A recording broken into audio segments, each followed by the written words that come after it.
This podcast is proud to be part of the TalkSPORT Fan Network. TalkSPORT. Powered by fans.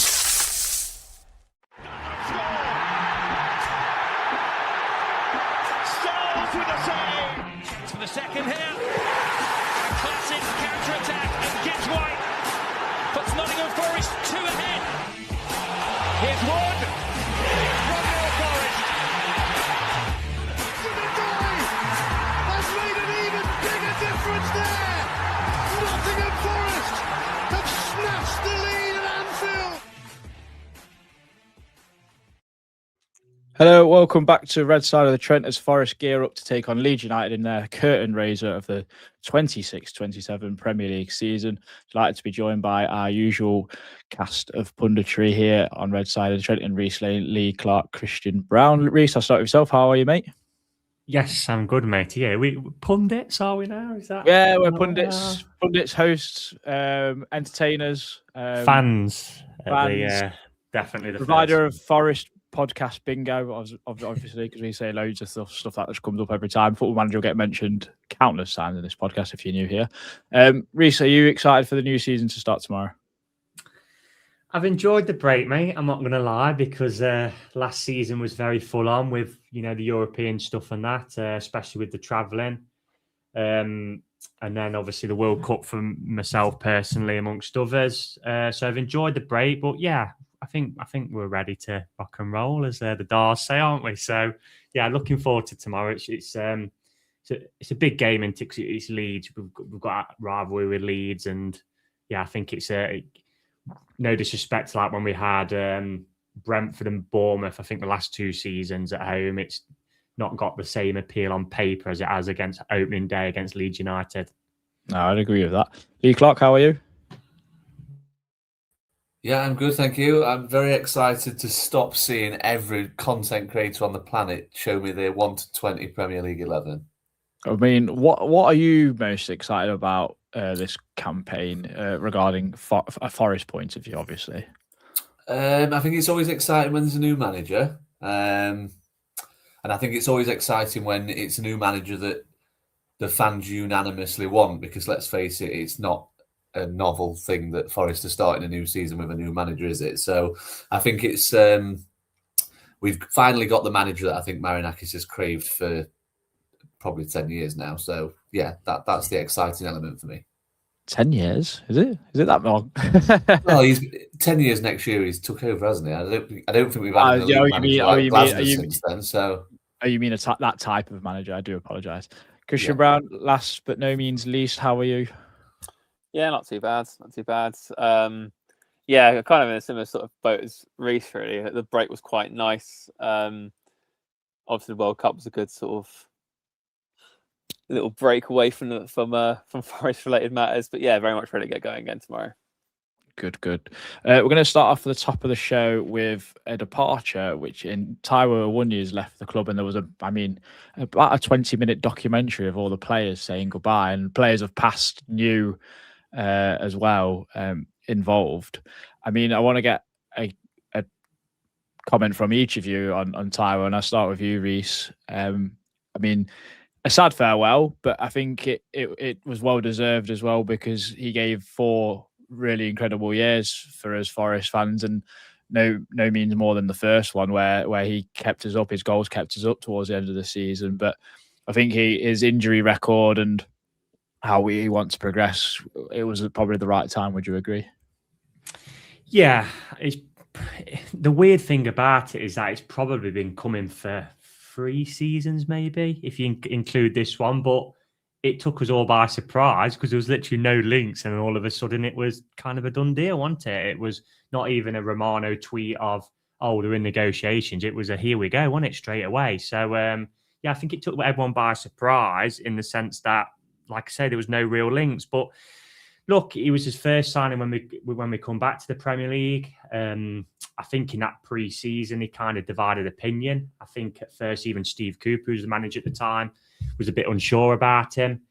And then he provided us with that moment, obviously, against West Ham. And I know it kind of come off his shin, but, he's in a position to turn it in, you know what I mean? So, and then he kind of struggled a little bit. And then, he gave us another brilliant moment with the winner against Liverpool, which will always stay in my memory because they're the team I wanted to beat the most when we come back up. And then, he started to get really going, I think, around that Christmas, New Year time when he was brilliant against Chelsea. I know he didn't score in that game. And then we beat Southampton, which was another big goal from him. And then he got over kind of done, didn't he, by the managerial staff, over push, and he ended up getting injured. But he come back at the end of that season and, like you said, and with his goals, not single-handedly, but massively, helped stay up. And it was 7 games in a row, wasn't it, if you go into the second season where he started really well. And then, to be honest, he's just kind of been plagued with injuries and, at times he produced the odd moment. And then obviously we get to last season where, Dyche was chucking him on and he just looked like, I described it at the time and I'll stick by it. He just looked like an old dog, didn't he? Bless him. And it was getting to a point where like fans were humouring him because he just looked so out of sorts. And then all of a sudden, out of nothing, he provides us with another amazing moment at Brentford where he goes on a mazy run and scores. And then the weird thing was Dyche then stopped playing him, and then he ended up not even getting a spot in a European squad. Luca got the nod ahead of him in Callum Awendo, which, for how much Dyche played him and then got him to a point and then stopped playing him was a bit bizarre. And then again at the back end of last season when, he'd been written off, by myself included, he comes back with some crucial goals against Tottenham and Chelsea. So it just shows you really by the respect he's had from his peers on, obviously, for the game against Stade Brest, how much he's loved. And he paid back his worth in that first season, made the 17 million with the goals he scored in that first season, what helped us stay up. So he'll go like he has done with many blessings. And the cynic in me says, I wish him luck, but do I want to see him do well for another Premier League team? Not really, because I think then it kind of opens up that kind of worms into, we should have kept him and this. But he only had a year left on his deal, and I think he probably would have gone, wouldn't he, next summer again with blessings, but probably on a free this time. So I think it's a good move all round, and I hope he does get game time at Coventry. I just hope with my Forest hat on, he don't go and score 15 goals for him because, like I said, that kind of worms would then be open. Well, we'll see. I mean, tonight the Premier League kicks off and Coventry head to Arsenal. Arsenal's his team, isn't it? Them and Chelsea. He loves London. Lee, next opinion from yourself, obviously on Taiwo. I mean, like Reece touched upon, very very likable guy. Yeah, I mean, when Reece was talking there, Dyche stopped playing Taiwo because he realised that fans actually liked Taiwo more than Dyche, and Dyche's ego couldn't possibly take that. So that's why he stopped playing him. I always think back to the Ange's final act as Forest manager when we were in the Nav, and it was announced that Taiwo was actually starting. And that was the point where everyone was kind of like, he's literally lost the plot now. Because at that point, like Reece alluded to, we were all we'd given up on Taiwo as a starter for Forest, and he was just a player to chuck in when you were in desperate need of a goal, I guess. So, yeah, I mean, great bloke, first signing, so there is a bit of romance there with him departing, I suppose. I'm staggered he's got another Premier League club, I've got to be honest, and that's not a slight on Taiwo 1 year. I just anticipated he would go to an overseas club, maybe back to Germany or something like that. I think he's got extremely lucky that Haji Wright's got injured at Coventry, because you look at his profile as a centre forward, and he's probably a similar player, to be fair. So yeah, they need that big physical presence. It probably offers a bit of a hint as to how Coventry are going to attack this season and how they're going to try and stay in the league. And you can't knock them for that, because for £9 million, they've got themselves not only a very good striker on his day who can put the ball in the net, but they've also got a very good person for the dressing room who's been there and seen it all when it comes to keeping a team in the division. So, yeah, it is a strange one. I do wish him well. I'm hoping that we're going to be in a slightly better position of the table than Coventry. I mean, it's going to be bloody interesting if we're in a relegation battle with Coventry now, because we know that if there's one striker that does turn up for a relegation fight, it's him. So hopefully we can kick on a little bit. Hopefully we can get the striker that we need to kind of replace him. But yeah, I do wish him well. I think, the surgery he had to have, I mean, it seems mental saying 2 seasons ago. Right? It feels like it was 10 minutes ago. But the surgery he had to have when he clattered into the post and everything he went through, it kind of just epitomised what sort of bloke he is. That he'd just give everything for Forest, wouldn't he? So yeah, I do wish him well, and let's just hope he doesn't score against us, I suppose. Yeah, we'll soon find out, I guess, because I think we're playing fourth or fifth game of the season, I believe, at home. 19th of September, I believe it is, because that's when I'm looking at going on holiday, so I might miss that one. And it's last day, isn't it? Yeah, so the Rico. Your prophecy doesn't come true. To be honest, I think Glasgow would be out of a job by the time that happened if it was in the relegation. Definitely. Yeah, I can't see it personally, but we'll get into that later. Christian, last word from you. Yeah, I mean, I find it a bit not strange, I suppose. It's strange is probably the wrong term because obviously we are looking to bring someone in and you expect that to happen. But I don't know, the last part of the season with Vitor, really, he looked like quite fit again. It was a handful again. You know, of course, Chelsea were managed problems. Was good at Spurs when he came on. Yeah, I mean, we owe him a lot as a football club, really. I mean, obviously that first season, like really loosely through that 7-game run. Scoring 10 goals in that debut season, even the second, really, scoring some pretty big goals in that in a disrupted campaign. I think everyone's sort of won here, I think. We've obviously moved a player on that I think most would agree we've sort of grown beyond or aspire to grow beyond. We've got £9 million for someone with a year left in his contract, despite his injury history, etc., etc. He's a massive upgrade on what Coventry have. I mean, I don't even like discriminate against Tyler, putting in the same breath as people like Harji Wright, for God's sake, or Elias Sims. Like, he's leagues ahead of those players. So he's probably the best striker I've had since Dion Dublin. I'm not even joking. Like, he's like, once that sort of Winter Soldier gene kicks in for a relegation battle, he'll be loving life. I do hope he does well. Obviously not at our expense, but yeah, I do hope he does well. If it's a conversation to be had where we said, we shouldn't have got rid of him, so be it. But we owe him nothing but good things, I think. He's given us so much. So yeah, all the best to Highway. Yeah, same for me. I think I echo each of what you've said. He goes with my best blessings. But if I'm going to speak from the truth, I don't think he's a great footballer. I just think he sometimes in the right place at the right time and did a job for us. But I do think we've gone beyond his skill set now, and we want better, and we're clearly targeting that. And you look at what Chris Wood done for 2 seasons at least for the club, and then what Igor Jesus doing it currently in pre-season. If they're anything to go by, then we were all right. Cali Buendo is going to stay by the looks of it as well. So we'll move swiftly on. We're going to talk about. I mean, we've got a new sponsor, Reese. I mean, being the kit connoisseur that you are, what do you make of it? Do you think it looks nice? Because I went into the shop, I did not get it. They offered it me. I was like, no, it looks rubbish on the green one. It looks a bit better on the red one. Thoughts, and it seems like a good deal by the sounds of it as well. Yeah, well, at the end of the day, mate, that's what it's about, the finance that brings into the club. I think the kind of photos didn't do any justice because they looked like they'd been photoshopped on, hadn't they? So it didn't really look very good, I'd guess. But yeah, so we'll kind of see tomorrow, won't be the first sighting of it.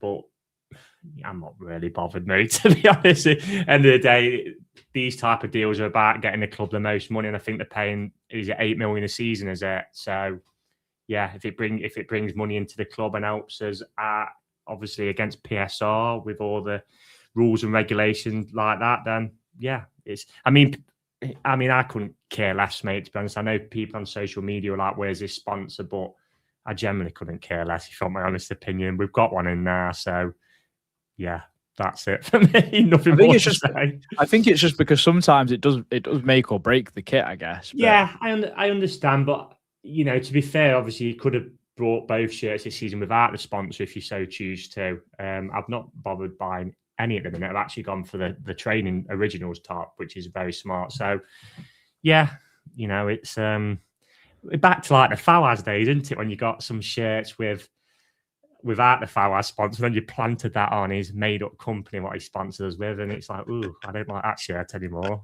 The white and red pinstripes, for example. But I know I got that one without it. Yeah, my shirt collection's got a few with Fawaz on and a few with art, and yeah, I'm not too fussed. But I get your point about a shirt making or breaking a shirt. I mean, the Bournemouth one's the prime example, isn't it, with that massive red spot in the middle. I mean, if they'd just had it out in a nice font, I think it was the third shirt they did, Hummel, it would actually been a really smart shirt. It's just that sponsor completely and utterly ruins it. I think if you have like a pretty plainish sponsor, even it might not look 100% probably like this one, but it looks okay, doesn't it?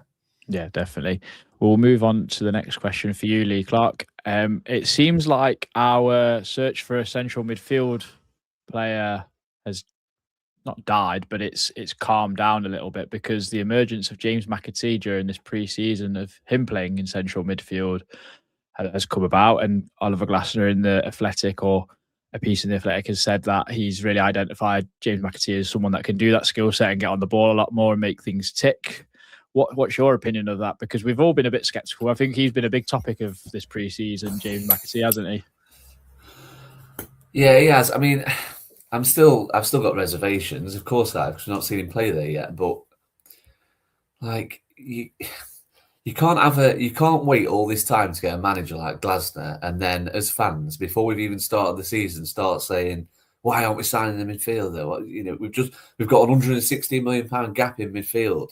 If he trusts that McAtee and Schlager can fill that void for 12 months, who knows, there might be someone else that he's got in the pipelines that's going to be available for much cheaper in 12 months. So we just don't know these things. It's hard to do as fans because we want to have an opinion on things. It's why we do things like this, podcasts, articles, blogs, that sort of stuff.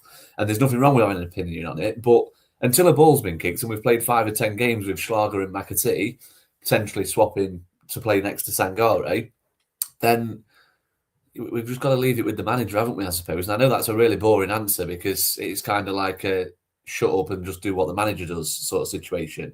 But he's not won trophies for nothing. He's won trophies for making big calls like this. So if he's seen enough of him in pre-season to think that he can do a job there, the reservation I've got is that I'm not sure he'd have the physical strength based on what we saw last season. But looking at the photos of him, I don't think it's just been football he's been practicing this summer. I think he's been, working hard on his kind of physical, strength as well. So, yeah, let's see how it goes. Like I say, I've still got reservations at this point, but I'm not going to completely dismiss it. I think some of the fees that I've seen bandished about for players like Bergvall, for example, and Curtis Jones is a strange one because I think he was always holding out for Inter Milan, and you'll get the odd person saying, "Why weren't we all over this?" But clearly, Inter Milan or us. I mean, come on, it's just a non-starter. He was clearly waiting to go to Inter. Bergvall's a different one. But do I think Bergvall's worth 60 million? No, not at all. And if it means we go for another 12 months without a centre mid, someone's saying it might cost us. It might do, but we don't know that, do we? It's all hindsight. So until the season starts and we see who's going to actually play there, what sort of shape we're kind of going to play, and how the midfield pivot is kind of altered from last season, we just don't know. So, yeah, I'm all for some of these players who we signed last summer getting a proper chance to prove themselves under a proper head coach. I'm wondering if the formation change actually allows James McAtee to have that bit more freedom, because you've got that protection with 3 defenders behind him and also a person like Sangare next to him. Do you know what I mean? So does he get that bit more of license then to not necessarily hide from his defensive duties, but almost not have to worry about it as much? Well, yeah, because we know that Sangare is going to excel in those defensive areas anyway. So, it does give him a little bit more of a license. So, yeah, I suppose that would help. I still don't expect him to start there tomorrow. I've just got I think with Leeds being a physical side, I think he will go with probably Schlager. But we'll see. He might well shock us all and go with it. Or Dominguez. Yeah, Christian, possibly. Next question to you. We've got, Glasner has also said that he reckons there's only going to be 1 or 2 more through the door, and we're obviously putting our investigative hats on and wondering if that's Liam Delap and Dodo from Fiorentina, the fullback. What do you make of that, and what have you made of our transfer window? Have you quite liked our calm approach? Because I certainly have. Yeah, I mean, like I think I said, I was the other day, it's like our fans seem to think that, or a portion of them anyway, that mass signings equals goods, which isn't necessarily the case. I think, like Lee touched upon there with Glasner, you don't get someone that good in and then just go, no, we'll just sign a whole new team for you. You might want to work with what's there. We do have a good squad. 2 years ago, this is a squad that came 7th in the league. And people say, oh, look at last year. Last year, we had 4 managers and still stayed up relatively comfortably by the end of it. These are good players in this Forest team. It is a good squad. It's no surprise to me that one of the first things Glasner picked out was the quality in this squad and how he felt it underperformed last season. So, he might want quite a lot of the players there. He might think, oh, great, I can do X, Y, Z and whatever else. But, logic being that we've been sort of used to having so many, it's almost like anything other is quite alien. But no, it's good. So I'd rather have, you build some continuity in the squad that way. You bring in, say, you improve your weak areas and that's it. You try and stay as strong as possible. Obviously, you have to accept that sales will happen being a club like we are in the food chain, if you like, but you do your best to get by and add to what you've got, and we do have a good squads. So yeah, I think it's pleasing that he's seen a lot of it that he likes. Obviously, Callum Owendo coming back into the fold, I think is a very good thing. I'm intrigued by McAtee. I mean, if he thinks McAtee can be his next Alan Morton, who are we to complain? There's players there that we signed last summer that we all knew were good players, and we all saw had ability that for one reason or another couldn't show it last season or weren't allowed to show it under certain managers. And now they have. Now they've got a fresh slate. They've been in the club a year. They know what to expect. They've had a full pre-season. It can only benefit us really. So we all said before, there's the only things for us really, unless you're future planning, was a centre back, a right back, and a striker. And of course, we also sent a midfielder as well to replace Anderson, but he already feels that can be done without replacing Anderson. So great. Well, obviously we got Schlager in, but you know what I mean. So he's seemingly done half of what he's wanted to do. Obviously, in an ideal world, maybe you'd look at like succession planning and goal and maybe left centre back. But ultimately, if we only sign 2 more players between now and whenever the window shuts, it's a striker and a right wing back. That's not a bad thing. That's not a bad thing at all. Again, even with Aina, like the right wing back situation with Aina, key question for me is, does he have the stamina to do it? Because we've seen him frequently gas out after about 55, 60 minutes. So that would suggest no. But we don't know what it's been like this pre-season. So again, Aina was arguably one of the best right backs in the league the year he came 6th. So he's got good players there. I don't think signing, for the sake of signing is necessarily a good thing. So yeah, if it's quality over quantity, I don't see how that's a bad thing at all. Yeah, I mean, if anything to go by, I mean, I went to the Bayern Leverkusen game because the team that we probably expected to play against Brest would have started against Leeds, but obviously Glasner threw a spanner in the works and played a behind closed doors game against Cov, so we don't actually know what that team entailed. But Olerainer looked very, very sharp and very, very fit for an Olerainer because, like you say, he normally gasses out, but he only played 45 minutes, so it was hard to tell how much more he would have gave. So it is an interesting one. There's a lot of interesting narratives to go ahead this season. I'm very excited for it because we've got a manager who's won stuff at this level.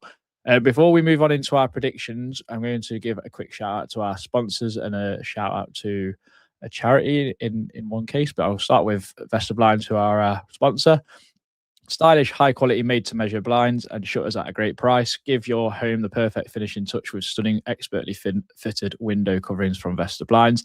And I mean, they would have come in very handy this year with how much heat we've had this year to keep it all out. Keep it all out. Keep your houses cool. So give them a follow, a shout. VestaBlinds.com, that is. And then I'll just move us all across the screen. So this is a shout out to Tony Dodsworth, Helibad to Hospital. So he has done a sponsored walking from the QMC to RAF Waddington, or the other way around. I can't actually remember which way it is. So if you can follow them or scan the QR code, we'll put a link in the description below, and donate whatever you can. That it goes to a great cause for helicopters for the hospitals and everything like that. So that's for Lincolnshire and Nottinghamshire Air Ambulance. So great cause. 44 miles they've walked. They've already done the charity, I believe. They've already done the walk, so that goes a long way for them. Moving on. I mean, we're in a great position here. We're going to do predictions. Does anyone want to go first? I mean, Reese, I'll Reese, go you first, mate. I don't right. mind. Well, here's my clip art that I've done for us on the screen. No face this year, then. No faces this year. No, bit of clip art using Canva. No sponsor from Canva, but this is it. So, just for the audio listeners, I'm going to read your top 5, which was Arsenal as champions, Manchester City, Liverpool, Chelsea, Man United. It's Arsenal's to lose, isn't it? I'd say so, mate, because they've just got continuity, haven't they? And everyone else is in transition. City have got Maresca, new manager. Liverpool, Iraola, new manager. Chelsea, Alonso, new manager. United, I know Carrick was there last season, but this is his first full season there back in the Champions League, so they've got to juggle that. I just think, Arsenal kept the squad together, plus added a 2 or 3, haven't they? Konza, Bruno, the Greek winger. I think Solis, isn't it? Solis, yeah, because he's in the FPL, and I think there's one more they've added. But I'd be very surprised if they don't win it, mate, to be honest. Yeah, I mean, relegation, you've put Cov, Ipswich and Hull, 3 promoted sides. I mean, what's made you say that? Do you not think that either of them have got a chance? I know Hull are probably going to be the whipping boys. I think everyone thinks that, but Ipswich have actually spent quite a bit this season, and Coventry swept the league last year in the Championship. Well, I do think Ipswich will finish bottom. It's tough. I said this to you in the group chat the other day, so I'm going to say it on there. I've just got this stupid inkling that Hull might be because their owner's so kind of basket case. He's kind of in the middle of Marinakis and Fawaz, isn't he? Really? And yeah, he is. It's quite, that transfer thing he did. I don't think. I know everyone thinks it's bat-s mental, but it's our football's kind of gone, hasn't it? He's being being transparent with the fan base, really. And he's not like BSing them as well, isn't he? He's actually going out there and trying to sign players. I actually thought they'd spent more than what they had. So that's why I kind of changed my mind and actually I'd put them in the bottom 3 because I think they've only spent about 60 odd million. And when you look at their squad, what come up last season, they probably need a lot more spending to that. And I'm sure they will by the time the end of the window comes. Yeah, again, Coventry. I mean, I know they've signed that Sharik, haven't they, as well, from Fenerbahce, who was terrible against us in that first leg. Generally up there with one of the worst players I've seen in Europa League run last season. And bearing in mind we played Malmo, that is because his first touch was like Diacabi in that first leg. But, fresh start and players sometimes, I've only seen him one game and players sometimes obviously prove you wrong. So I think it's going to be a tough ask for them. I think Fulham will be down there as well because they've lost Harry Wilson. Raul Jimenez has gone. They've got Arbeloa, who's very, very unproven. It wouldn't surprise me if there's a big drop-off with Sunderland as well because they're in the Europa League this season. I'm trying to kind of think of other teams. I think everyone else should be okay. I think that would be the bottom 5, Ipswich, Hull, Fulham, Sunderland. I mean, obviously, it'd be nice if Palace got dragged into it, wouldn't it? But I think it'd be okay as well. And yeah, that'd be the sensible punt, I'd say. But if we come back to it in a year's time and Hull have stayed up, I can kind of say I've half tipped it, I guess. But it is going to be tough for them. But, aside from when they play us, best wishes to them all because, it's, in my opinion, it's good to see. I know we got castrated for it, but it's nice to see promoted sides having a go, in my opinion, and spending money. I think that's what the Premier League's all about, rather than getting teams like Luton who come up, spend, 2 pence and then go back down and go down again. So best of luck to them, aside from when they play us, of course. A very off-topic subject here, but I've just watched the first episode of the Mourinho documentary, and they spend 82 million in the first season. They get accused of buying the league, and then now you get promoted sides spending 100 million. It's it's how times have changed, man. It's crazy. It has, yeah. And obviously back then, Chelsea could spend what they wanted to, and obviously now, if you're an ambitious club like yourselves and Newcastle and Villa, you can't become the next Chelsea, unfortunately. No. So top scorer and player of the season, you've gone for Morgan Gibbs-White for both. Just what's your thinking there? I know he's top scorer last season, so it makes sense. Yeah, the top scorer one's a bit tough at the minute because I do expect a striker to come in. I think, again, the safe money would probably be Liam Delap because he's the only one who's been really kind of linked. But there might be another option on the cards. Who knows? But Gibbs White ended the season last season fine form. Should have gone to the World Cup, as we all know. I think the few times I've watched him in pre-season, I think he's looking sharp. I think Glasner's formation kind of, them two number 10s, I think he kind of expects them to get goals and assists. I mean, look at Ismail Assar, for example. I mean, how many goals did he get under Glasner? So I expect Morgan to have another good season, to be honest. That's why I've gone for him player of the season. It would have been player of the season for me last season. I think I agree with the fans who say Nico was the most consistent over the season. Can't disagree with that. But in terms of impact, it was Gibbs White without a doubt for me. But that's a different conversation for another day. And the one to watch, me, McAtee. I guess you see him, Callum Mwendo and Ndoye really as kind of new signings, because last season was I'd say a disaster for all of them. Ndoye started pretty well in terms of he got a goal and assist in his first 2 games, but he went off the boil. I mean, Callum Mwendo, how he was treated by Dyche was a disgrace.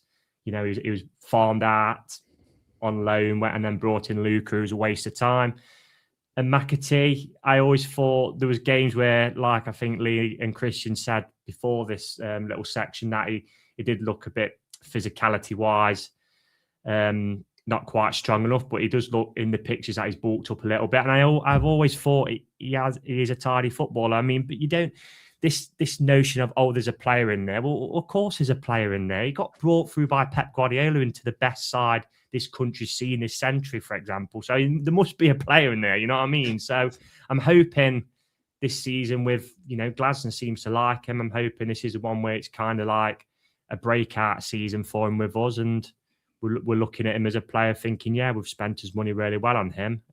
Fair play to him, as I've said on the previous pod, that he's kind of gone away, worked on himself, not sulked, moaned, because the first season's not gone very well, and he's forced his way into Glasner's plans. So I think personally, it probably is a toss-up between him and Schlager, who will start tomorrow. But it wouldn't surprise me to see McAtee get a nod, I guess. Yeah, definitely. I think it's all good there, mate. I can't really argue with anything that you've said either. So we'll move on. Christian, I'll go with you next. You've gone with Arsenal to win the league, Chelsea second, City third, Liverpool fourth, Man United fifth. And then, so we'll start with that. I mean, the surprise one is Chelsea actually coming second, especially because, our friend Dave Cook. I mean, has he gave you some sort of insight? Is Danny Welbeck like the key to it all, or Jordan Henderson? Like, what's made you think Chelsea second? Because their best midfielder is their manager. Oh, that was also true, yeah. It's more Alonso, though, I think. The fact Chelsea have got 1 game a week as well, when the others haven't, that'll probably play a big part in things. Obviously, unlike the others as well, they have got a squad that can go probably deeper expected as well. If Chelsea have a few injuries, it's not the end of the world. Whereas if United do, for example, it's like, well, where's everything coming from? Which you don't really notice as much when it's 1 game a week. So Chelsea should, in theory, be quite a threat on all 3 domestic fronts this season. Arsenal, my prediction is they'll win the league by 10 plus points, I think, just because everyone else, like Reece alluded to, is in total transition. It should be an absolute procession for them this season. Anything less would be a bit of a failure, really, from Arteta's perspective. City, I mean, I know it's only 1 game and I know it's a friendly, but the way they looked in that Community Shield match was abject. Like, they looked like a pub scene. And I was like, well, if you've got good play, and I know he came out and said, we've got 4 players that didn't play or whatever else. I was like, yeah, but look at the players you have got at your disposal, and you've got them playing that badly already. That's really, really poor. So I wouldn't be surprised to see Company in that hot seat come this time next year, to be honest. I don't think Maresca sees the season out after that. Iraola as well at Liverpool. I wouldn't be surprised, to be honest, if Liverpool were top scorers in the league this season, but also conceded the most amount of goals in the top 10. Because that defence is atrocious. You look at it, Araujo's accident waiting to happen. Van Dijk, we saw towards the back end of last season, his legs are starting to go. Frimpong, I mean, Jesus, can he defend anything? We all said Trent was bad at defending, and he makes Trent look like Maldini. So, and then the other side, you've got Kirkes, who, to be fair, did have he did show big glimpses last season. Does have Iraola back, but his backup's Tsimikas. It's not really, yeah, that's going to be where they fall short for me, Liverpool. And as for United, I mean, yeah, I just don't think with Europe as well and everything else, they'll have enough, especially in the middle of the park, to sort of win most games. I know Tillemans is a decent signing, but he needs like a runner around him, really. You all know my thoughts on Mainu and how I don't particularly rate him too highly. Andre Santos is a bit of an unknown quantity, really, at this level over the course of the season. He's barely played. And Belieber, if that happens, was injured to the end of September, isn't he? So it's like, well, so yeah, they've got problems that I can't look beyond Arsenal, to be honest. This new like 5th position for Champions League is like the lottery now at the moment, because any team could get there, like out of a cluster of teams, which I think is great. It makes it more entertaining. Your relegated teams are Coventry, Fulham, and Hull. So obviously the surprise one in there is Fulham. I'm assuming that's because of your reservations on Arbeloa. Yeah, but not just that. It's more, they've lost 2 big players in Jimenez and Wilson, and they've replaced them with 2 kids from Real Madrid. I mean, that's a huge risk. It could come back and haunt me, and they might end up being fantastically good, and we all look at this and think, "Wow, what a masterstroke! Arbeloa, he's the man." But I don't know. I think that's a very that seems to me is underestimating the nature of the Premier League and how ruthless it can be. And I think they'll get found out very, very quickly about that. Shea Charles is a decent signing, but I also think that a lot of Fulham squad isn't actually that good, and that Marco Silva was a very, very big plaster over some glaring cracks, which a novice won't be able to handle. So I think they'll be the ones that they'll slip into the trapdoor, and I think it'll be between Coventry and Ipswich and Sunderland for that sort of 3rd spot.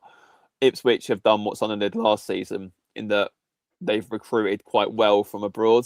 They've looked at top leagues in like France, for example, and signed physical, powerful players who, will be able to do a bit more than signing people like Jack Clark, for example, when he first came up 2 years ago. So they should be have a bit more street Nelson this season. Even with Gary O'Neill, he won't be ugly, he won't be pretty, but he knows how to eat results out of this level. He has done with Wolves and did so with Bournemouth in bad circumstances. So I think they've got a bit of an edge there. I completely disagree with Reece on Hull. I saw a picture of their team earlier. They'll be lucky to get 10 points. Like Derby's record will be long gone this season. Unfortunately, they are bad. They need to spend easily beat Derby's record. That record will never ever get broken, ever. I don't know. Sheffield United were very close. But it never does. Every season we see that Paddy Power spoof, don't we, with the visual on that, which is great. But every season it gets beat, and there's been some. These are bad. They'll beat Derby's record. They lost a third of their games last season in the Championship. Like they fluked promotion. All things considered. I mean, fair play for doing it, but to be fair to Hull, they turned up in the playoffs. They went away to Millwall and won, which was a brilliant result, and then they turned up. To be fair, it actually felt for them in the final because it was a mess, wasn't it? And they were the kind of ones who'd done nothing wrong, and they probably got affected because they didn't know who they were playing. So we'll see. I can't wait till we're doing this next year, and the team that came 8th got promoted. They actually have playoffs, so you finish 20th at this rate in that league. But they all voted for it, though, didn't they? It went to a vote, and they voted for it. So it benefits them. But I mean, I saw like a little a clip of Hull's team earlier because I didn't really do too much digging into it. I thought that'll be good for them sort of thing coming up. I had a feeling they might cause United a bit of an upset this season. It might be like their only home win of the season or something. Then I looked at their team and I was like, there's no way. I mean, they've got what? They've got John Egan at centre half. But Ollie McBurney's going to lead them to safety. Up front. I'm looking for their team. Like that's Salakis. Ninth for Sheffield United once and 2. So that's Salakis going to be a cat to keep any of their scorelines respectable. They're getting pounded every single week. No ifs or buts about it. They are done. Like again, 20th nailed on. Just put the R next to their name now. Like that, they're in huge trouble. Thanks for coming. I did say Hull would go down, by the way, but it was just a little hunch. But we'll see. We'll move on. Christian, you've put Igor Jesus top scorer. I mean, is that because of his blistering form during pre-season, or what? Yeah, I think it'll be him or a new striker. I think if Delap comes in, I think Delap will prove a lot of people wrong. But if it is Eagle for the foreseeable, I think, obviously, he's had a break for the first time in 18 months. He looked pretty rejuvenated from that in pre-season. Like I said, I don't take pre-season too seriously because, it's pre-season, but he did look quite sharp, which is quite nice to see. I'm sure it wouldn't have gone amiss for his manager either. Glasner's strikers tend to score quite a lot of goals. So I think whoever does lead the line is probably going to get at least 10 to 15, you'd expect. So, I've got if that is Eagle, if that is Woods, if that is Delap, if that is another, I've got no doubt they'll thrive. But at time of prediction, it looks like it'll be Eagle starting to lead the line. So I'm going to go with him for the time being. Yeah, new number 11, and then Chris Wood number 9. Strange. Obviously, Gibbs White player of the season. I'm assuming you're echoing Reese's points from last season, and you'll probably continue into that this season. He should have got it hands down. I know. The thing is, I know there's an argument. Oh, Nico got player of the month a few times, but he got player of the month in a team that was like constantly in the bottom 3 or in and around it. It doesn't really. He got player of the month when he got sent off and did play 2 of the games. That was that literally. To be fair, actually, in hindsight, he probably deserved it because that probably helped boot Deitch out the door. We probably would have won that game otherwise. So, well done, Nico. But no, what's it? 15 league goals is a joke for attacking midfielder. It should have been him, without a shadow of doubt. And already, I know, like I said, I don't take much pre-season. He looked so sharp against Barcelona in pre-season, Gibbs White, and he has done in all the other games he's played in. So if he can take that momentum going into the season, this will probably be his last year of us, unfortunately. But I can't look beyond him, to be honest. He'll be the talisman, the leader. He'll thrive off that. If you saw Ola Einer's stream, because he started streaming now, in a little clip, he got Gibbs White on the phone, and Gibbs White seems to think he'll get more assists this season than he got goals. So it'll be intriguing to see how he does in that left kind of attacking midfield role. I think it suited him last season. We got more out of him. So Glasner's obviously identified that and continued with that. Your one to watch is Luca Nets. I love that because I'm now the new founder of the Luca Nets fan club. Now Elliot Anderson has left. Yeah. I think, again, he's almost like he seems very. Whenever he played last season with Vitor in that sort of left wing back role, he looked like a hand in glove fit. He looked very, very good. I think a lot of people sort of assumed that he's just going to be like this stand-in and nothing more because he only cost £2 million. But I think there's a lot to work with there. I think Glasgow will really like him. Obviously, it could get to a point where we're having arguments again over whether we play Nico right wing back and we don't sign anyone in that position and play Nets left. I don't know. I've just got a feeling that he could be quite a good one to watch this season, whether it's in cup games, whether it's coming on to games to see matches out, etc. Even if it's filling in for someone who's suspended, I think, there's something to work with there. I think we'll see a lot more of it in a more settled environment and in a Glasner system. He's had an incredible pre-season. I think he won a penalty, got an assist, scored a goal. That's not too bad, really. Yeah. And fullbacks we know for Glasner are pivotal in his system. You look at Daniel Munoz and Tyree Mitchell at Palace; they're both integral. So, I'm excited about Luca Nets. Lee, we'll move on to yours. So you've got Arsenal to win the league, City second, Man United third, Chelsea fourth, Liverpool fifth. Anything to add to that the boys didn't add earlier? You're on mute. I don't really have anything to add other than I'm not entirely convinced just yet that City will finish second. I've put them in there as I think it probably will. That Community Shield probably will be a blip. They'll probably sign some more players as well. And if they don't start well in the first couple of months of the season, they'll probably sack the manager. As things stand, I couldn't look past those as top two. I think United will be fine. I think. I don't know. I just think they've got a manager that it will be difficult being in the Champions League this year, but I think there's enough there that they can kind of. Not every game in the Champions League is going to be against top quality opposition for United, is it? So I think there'll be enough there that if they've got a tough Premier League game, they can kind of do some rotating. Chelsea, I'm not sure about Chelsea yet. I kind of agreed with what Christian was saying, not having Europe, Alonso being a good head coach. Just jury's out just a little bit, yeah. And then Liverpool, Yeah, nail on the head. I thought wouldn't surprise me if they were the top goal scorers, but it also wouldn't surprise me if they conceded loads as well. So, yeah, that's where I am. I think if I was going to chip in with someone who I think could push those top five, I don't know if Tottenham signed Marmoush. I think it could be them. To be fair, I think that the top end of the pitch at the minute is where I still think Tottenham's got a bit of an issue. Richarlison's barely fit. Solanke's never fit. So, if they get Marmoush and keep him fit for 30 games a season, I think it probably could be them that push the top five. Yeah, you've got all promoted sides to go back down in Coventry, Ipswich, and Hull. No argument for any of them to stay up. What's you thinking? No, I don't see it. It's really boring. I hate it when you see all these predictions from various content creators, and it's boring every year. You just kind of put them all in there. I can't make a compelling case for any of them. I kind of, maybe not to the extent of what Christian said about Hull, but I'm already considering my last man pick every week being whoever playing Hull. I just can't see how they're going to get enough points to even make a fist of it, never mind actually stay in the division.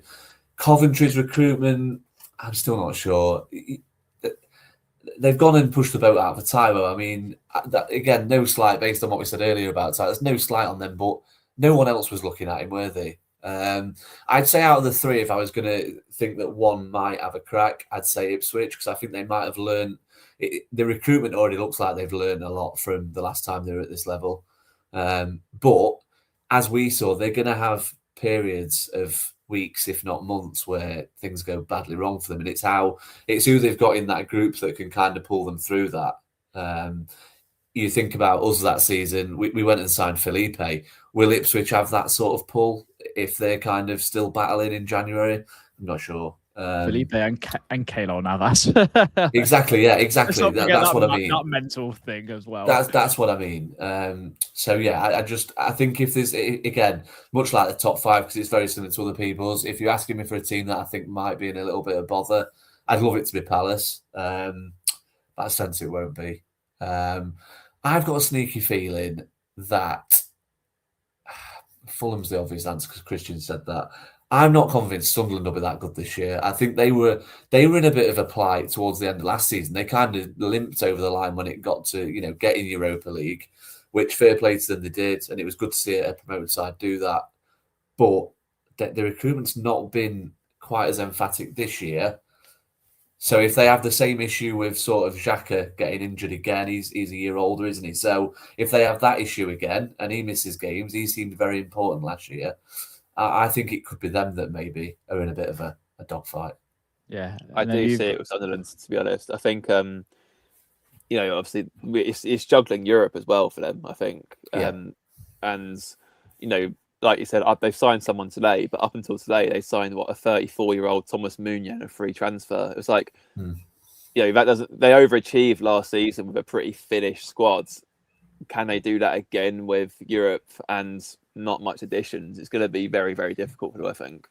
It's second season syndrome as well, isn't it? I think we saw it with Sheffield United probably most recently. Teams kind of figure you out, don't they, really? We saw it at the back end of us with Nuno. Teams start to figure you out and, I've just got no opinion on Sunderland at all. But, like I said, I think they'll be in that bottom five. Wouldn't surprise me if they kind of have a similar season to what we did last season, where they get to February, and if they are still in Europa League, which you'd probably expect them to be at that stage, with being from the Premier League, they're thinking, "Oh, do we need to toss Europe off?" It wouldn't surprise if they're having the same conversations as Forest was. I mean, I'd never knock Europe on the head, but I'm sure that conversation might happen for Sunderland. I mean, at least with them, they've kept pretty much their whole squad together. But Lee, just to round off your predictions, you've gone the same with Reece, top scorer and player of the season, Morgan Gibbs-White, the one to watch, James McAtee. James McAtee is a very, very interesting one, as we spoke about earlier, because he could be playing in a totally different position, but we know he can play more advanced as well. So I feel like we're giving him a lot. There's a lot of things resting on his shoulders this season. Yeah, I mean, thinking of the hot take that I gave you, which I'm sure we'll come on to, I probably should have put another player here. I think just you should be have. different. just to be different. But yeah, I just went with him because I think he's the one that probably, mind you, I think the other one who we'll come on to will start as well quite a lot. But yeah, it's just because of the excitement level that's built with pre-season. I kind of went with the obvious one, really, because I think because of what Glasner's said about him, all eyes are going to be on him, and I just hope. I say this. I just hope that as a fan base, we give him not after one game in a let's say his first game in that midfield roles against Liverpool away next week or something, and after one game we've got people calling him derogatory names and saying he's never kicked a football before and stuff like that. But I'm sure that the game going loyal supporters will accept that in a new role he's going to need time to get used to it. So yeah, I think it's exciting to see how he gets on. Through mine, I've got Arsenal to win the league. City, Liverpool, Chelsea, Man United making up the top 5. So a clean sweep from all of us. We all think Arsenal are going to win the league, and then a combination of those 4 of us breaking in. I've gone for Palace, Ipswich, and Hull to go down, and I changed Palace very, very last minute because they're selling Ismail Sarr to Galatasaray. I'm just wondering who on earth is going to score their goals for them this season. I have no idea. You mean it wasn't because Darren Bent did to ask you how on earth Glasner has done that after Palace did that after Forest did that to Palace? People are fuming on the Facebook page about. Wow. Have you seen he's refusing to train now? Apparently. Is it? Yes, right. Yeah. Well, you're losing Sarr, you're losing Lacroix, you've lost Guehi in the previous window. Mateta wanted to leave. You've lost the manager. They've got a manager I've never heard of. I mean, Sage and Onion is something I have on Sunday roast. You know what I mean? Food chained Palace. Food chained. To be fair to him, he did a brilliant job at Lens. They finished second behind PSG last year, and I think they won the Coupe de France. So. Well, okay then. I have no idea what I'm on about then. But I just feel Premier like League's a different kettle of fish, mate, as we know. Of course, and I just feel like that's a lot of change to happen. And Palace have also got Europa League as well, which is actually more games than they played in the Conference League. So it's not even it's too big for him. Personally. It's not even a Forest Palace like thing. I just got this feeling that they'll probably end up being 12th like they are normally. There's going to be a cluster of teams down there. We could well be in there at the start of the season because Glasner does traditionally start a bit slow, but I've got this feeling that he won't start that slow. We'll see. Top score, I've got Igor Jesus, Gibbs White, player of the season, and one to watch. I've actually changed it to James McAtee as well. I was going to go Luca Netz, but I just don't know how much he's actually going to play this season. So, but I know what Lee was going to say, but we'll get onto that in a minute. I actually weirdly think that this might be the first season where we get quite a lot of players that might score like between 8 and 12 goals, weirdly. I don't know why. I've just got that weird feeling. But we'll move swiftly on. I did ask you all to come up with a bit of a prediction, but I wondered if we have enough time. Do you all want to do it before we go on? Because we have got Leeds to talk about very, very swiftly. We wanted to keep this an hour. So we'll just rattle through them if you want. Yeah, go for it, rattle through them. Lee, you go first. Go on. So mine was Dan and Doy to get 10 goal contributions. Through nothing other than I think Glasner will like him. He said he wants more height in the team, which at the minute, with the squad as it is, it implies that Ndoye's probably going to play in one of those 2 positions behind the striker. And I don't know. I just think you don't do what he did in Italy and not be a good player. I just think Glasner's the sort of manager that will get the best out of him. Like I say, it could be badly wrong. I once sat here and said that Liverpool wouldn't get in Europe, and they went and won the league. So what do I know? But that's just one that I thought of. I think he could be a big player for us this year. Yeah, Reece. Well, because we've not done them so far, just the league prediction for us, which is the aim for me, is to finish 8th and getting back in Europe, and whether that's by finishing 8th and getting in the Conference League or winning a cup. If we finish the Palace way and finish 12th and win a cup, I think that's got to be the aim every season. I think that will be the aim for probably a bulk of sides. But us, I know folk might laugh at this. Leeds, with what the money they've spent this season, they'll be looking at that. I know Newcastle have lost a lot of players, but they're without European football this season. Everton, another one. Brentford, who missed out last season and have strengthened this season, really. And then obviously you have got other sides who are in Europe, your Brightons, your Bournemouth, your Palaces. I think aside from probably your 3 clubs who've come up, I think everybody will now start to look just nicking a last European spot, really. Yeah. So I think that's the aim for me under Glasner. I think that's got to be our next step, is either getting back in Europe or winning a trophy. I mean, obviously, winning a trophy which gets you back in Europe would be ideal. I think that'd be the one. But yeah, I think that's the step we need to take and aim for as a fan base, to be honest, as well. Definitely. Christian, what is your hot take? Yeah, I think Reece is a valid point there, actually. I mean, I was looking at my predictions now overall, what I do with my mates. I've got Leeds 9th. I think between 7th and 13th, I wouldn't be surprised if there was 6 points separating that come the end of the season. We was 9 points last season off a Europe. Yeah, it's going to be like last season again. I think could be very, very, very tight. competitive. Yeah, I do think that.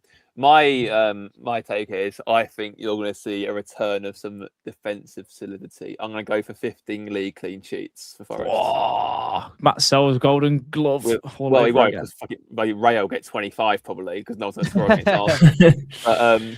But I think that back three, if it stays fit for 25 plus games each, of Murillo, Milenkovic, and Diamonde, with Sells behind, no one's going to enjoy playing against that. No one's going to enjoy playing against that back line.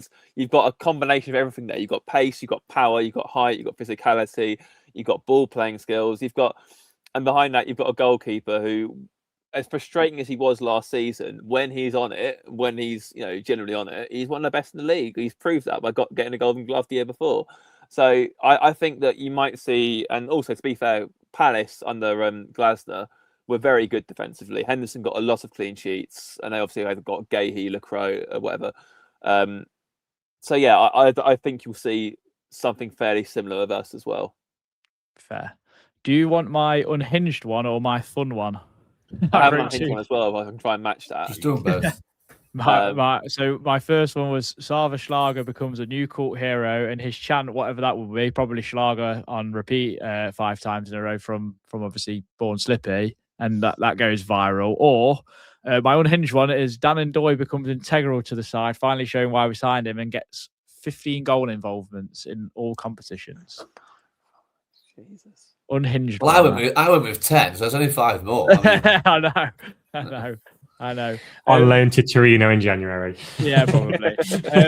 We'll quickly rattle through a bit of a Leeds chat. Obviously, we've played them so many times over the years, and I know this is only the 3rd time we'll play them back in the Premier League, and we play them again on Tuesday in the Carabao Cup. But it's me and Reece were talking off air. It's such a good game to start off the season, is it? Because of the history, because of like the Clough thing, and both sides being pretty big sized teams and similar stature in that sense. It whets your appetite, doesn't it, Reece? 3rd time at home, do you mean? Because we've played them 5th time. This will be nice since coming back up. Oh yeah, because we played them when they got relegated. I mean, since they've come back up is what I mean. Yeah. Well, the positive is we've beaten both times, haven't we? We beat them 1-0 the first time. Brennan Johnson scored that brilliant goal, and then we obviously beat him last season 3-1 after going behind. It was Sangare, Gibbs White, and Anderson wanted penalties. So yeah, it does whet the appetite, because obviously the rivalry between the two clubs, mainly, 2 reasons, because of obviously the societal things between us and obviously Cloughie and Revy's rivalry, isn't it? That's what has kind of made this rivalry between us both. I think, like I just said in the last piece, we'll have similar ambitions this season. They've made some big signings. Obviously, James Trafford, they brought the centre half. I think he's come from Sassuolo, in Italy. I think they spent a lot of money on him. You might have to, nudge me who else have kind of signed. I'm sure Harry Wilson, obviously. So they've done well in the transfer market, to be fair to them. And I think, yeah, it does set it up for a tasty game, doesn't it, really? I think if you're neutral, it'd be very hard to pick a winner. Yeah, obviously I want Forest to win tomorrow, of course I do, but I do think it maybe has the hallmarks of a draw, really. Are you going draw then, are you? No, I'm going for Forest to win, because I'm going with my heart and it's first day of the season. But if I was a neutral and someone said he's £100, put it on a result, I will go for a draw. But I'm going for Forest win, because I'm a Forest pod. I'm a Forest fan. Fair enough. Christian? Yeah, I've got a feeling it'll be a 1-1 draw as well, to be honest. New managers don't tend to lose their first game as well, but obviously Sabri did. So it feels a bit like the Bournemouth game for me, where we might score early on and they'll push late on and get an equaliser, like Semenyo scored, didn't he, for him a couple of years what ago. I will say is, though, is that despite, they ended the season very strongly. They look very organised. Obviously, they've signed well. I think Trafford's a brilliant signing for Leeds, to be honest. I know obviously some people don't rate him or whatever. But I think that I wouldn't be at all shocked if he's England's #1 come the Euros, let alone anything else. I have that much sort of faith in him, and given how Pickford played at the last World Cup as well. But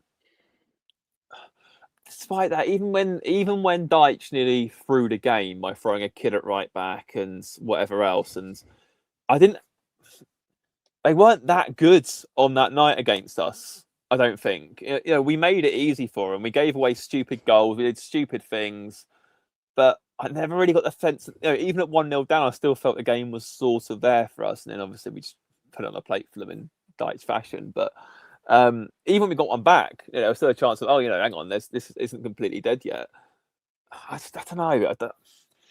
I think with Glasgow, a lot of players sort of want to make a point to prove early. It's just even fitness wise, we've got a deep squad to choose from to mix it up a bit towards the end. I feel like I'm being pessimistic by saying a draw, to be honest, but I will go for a 1-1 draw, play it safe. But I think it'd be a very encouraging 1-1 draw. Fair. Lee? Yeah, I mean, much like Reece before we play Liverpool, I hate saying anything positive about Leeds because, I mean, Leeds fans are the best at self-promotion about their football club, aren't they? They'd take gazillions of fans everywhere if they could. If there was enough seats, Leeds would take more. So, yeah, it is what I would say is it is from I'm going to put my level-headed cap on for a moment and just say it is what a fixture for a neutral. I can't believe it's not televised, if I'm being honest. I know the companies like to get the promoted sides on and the champions and the big teams, and fair enough, I get it, but I am surprised they've not squeezed it in somewhere. So I expect the atmosphere will be up. Leeds fans, their atmosphere is okay in it. They sing Marching On Together on repeat for 30 minutes till they go behind, and then they stop, and then they score, and then they sing it for another 10 minutes, and rinse and repeat basically with Leeds, isn't it? There's a pattern here. Yeah, I think I'm going to predict us to win. I think it'll be new manager. I do get the impression it might play a little bit like Reece described, us score early and then they get one. And what I would say is I think they've recruited quite well. I think Trafford, as much as the jury probably is still a little bit out, I think he's currently still potential rather than kind of the finished article. He played every game for Burnley 2 seasons ago and they got relegated. I do agree with Christian, though. I think it wouldn't surprise me if he was England's #1 at the next Euros. So clearly a good signing. I don't know anything about the centre half who was signed from Syria, the Bosnian. No idea. Elvedi, all I know is that you sign him on footy man because he can play absolutely anywhere. So yeah, they've still got the same players pretty much going forward, other than Harry Wilson. We've played Harry Wilson before in previous years and managed to stifle him. So fingers crossed we can do that again. I'll go for a repeat of last season, though, a 3-1 Forest win. Fair. I'm going to be positive as well. I mean, it's a battle of the same formation in a 3-4-3 sort of scenario. And I think I generally think our three will dominate Calvert-Lewin personally. And I just think we'll be pretty sound. So yeah, I think I'm going to go positive. I think 2-0 will be pretty good start to the season. I just think the home advantage will be too much. I think the atmosphere will be pretty good because I think we've had a lot of feel good factor this summer. So yeah, I'm going to say 2-0 and we get off to a good start for a change. But yeah, I think that pretty much rounds it off. Really. If anyone else got any other business, Reece, any other business? No? Yes? Maybe? No? Fair enough. Well, I've got one thing, just one thing. And it's great that the Premier League's back and it's great that the football's back. But I've said it for years now, it's great that the social aspect of Saturdays is back and going to the football and seeing you guys and seeing mates and just having a good time before the game. So everyone enjoy that if for 90 minutes you don't really enjoy the football. Well, yeah, maybe the one and only 3 p.m. kickoff we get because half the league's in Europe, so you might have to play Saturday night, Sunday morning. Well, I don't bloody know anymore. It's 24/7 this game now. We'll be back Sunday to do a review, I'd imagine, if not Saturday evening, probably Sunday morning. A bit more clear-headed, aren't we? Then we're going to have actual Lee Clark slept on it thoughts as well, which will be back this season. But until then, enjoy. Hopefully, a win tomorrow at the City Ground. Come on, you Reds.